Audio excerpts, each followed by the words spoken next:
Neftçi də baş məşqçi postunda böyük dəyişikliklər baş verir. Samir Abbasov İmişli ilə 2-3 hesabı ilə uduzduqdan sonra istifaya gedib.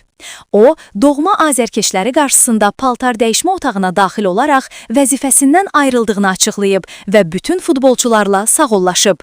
Abbasov 2024-cü ilin oktyabrında Neftçiyə qayıtmışdı. Amma bu dəfə uğur qazana bilmədi. Komanda 12 turdan sonra Premyer Liqada 8-ci pillədədir və Avrokuboklara çıxa bilməyib. İndi isə diqqət Yuri Vernidubdadır. Ukraynalı mütəxəssis yaxın günlərdə Azərbaycana gələcək. Onun məqsədi klubun şəraiti ilə tanış olmaq, rəhbərliklə görüşmək, müqavilə şərtlərini müzakirə etmək və komandanın qarşıya qoyulan hədəflərini müəyyənləşdirməkdir. Vernidub Avropada da tanınır.